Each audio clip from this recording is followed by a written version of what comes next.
Isang malaking tagumpay ng CIDG Anti-Transnational Crime Unit ang naitala. Proyektong Oplan Pagsisikap, Campaign Against Illegal Recruitment ang matagumpay na naisagawa. Tutukan natin ang detalye ng buong balita. Matagumpay na naaresto ng PNP CIDG Anti-Transnational Crime Unit ang isang lalaki na sangkot sa illegal recruitment matapos ang surveillance at entrapment operation. I am Police Colonel Romulo C. Di Mayo Jr., the chief ng Anti-Transnational Crime Unit ng CIDG.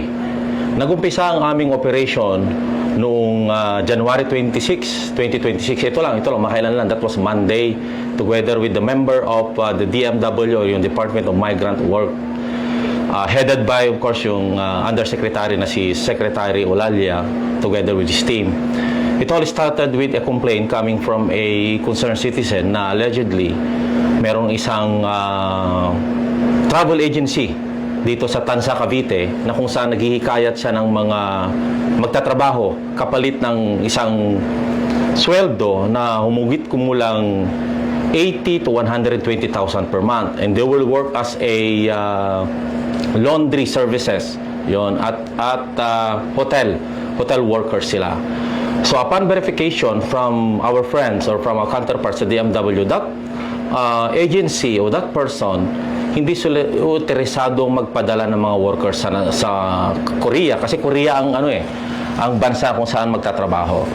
So immediately after, they conducted two separate surveillance from the DMW and of course in coordination with us, our personnel sa ATCO, to verify the veracity of the report, kung meron nga talagang ganitong agency sa Tanza, Cavite, or kung mayroong ganitong tao o yung sinasabi nilang personal na nag-o-offer ng trabaho. That was a two separate surveillance.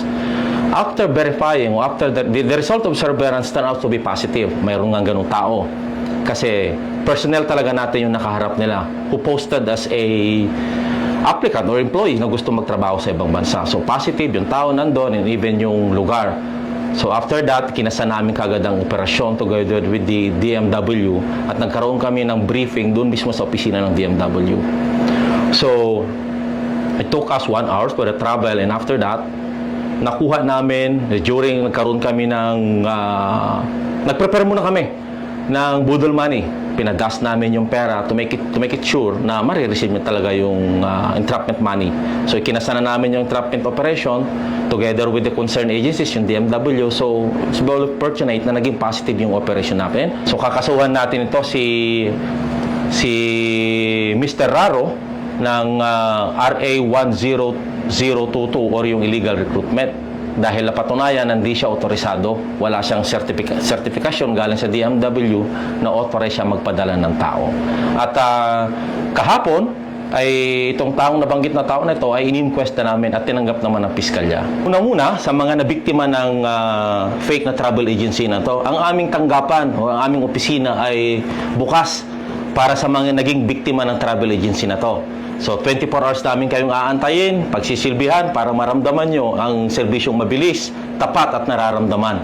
Now, sa mga tao naman natin o sa mga kababayan natin na patuloy na umaasa sa mga ganitong trabaho, sa mga ganitong napapaniwala, sa mga ganitong aksyon ng mga taong patuloy na nanloloko ng tao, maging mapanuri at maging mapagsaliksik pag na-offeran kayo ng mga ganitong amount na malaki, na something na mahirap i-resist kasi sa laki ng offer, magtaka na kayo dyan. And then yung lesser placement fee, magtaka na kayo bakit napakamura at bakit hindi maganda yung opisina. Mas maganda niyan, ma'am, pag may mga ganyan nag-o-offer. Open naman po ang opisina ng DMW. Makikita nyo yung mga otorisadong agency na sila yung may kakayahan at otorisado magpadala talaga ng mga workers sa ibang bansa. Sa dali ang pagkonekta sa aming opisina, ang aming hotline numbers, yan, pwede nyo pong tawagan yan, 24 hours, may sasagot po dyan. 0928-424-9263. Inuulit ko po, 0928-424-9263. At pwede nyo rin ho kaming makalabit sa aming Facebook page, ATCO_CIDG. Muli, ako si Police Colonel Romulo C. Di Mayo Jr., Chief Anti-Transnational Crime Unit ng CIDG.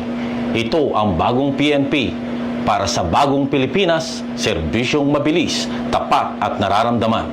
Mula rito sa ATCU CIDG Campo Crame, ako ang inyong Police News Network correspondent, Patrolwoman Sari Bernales.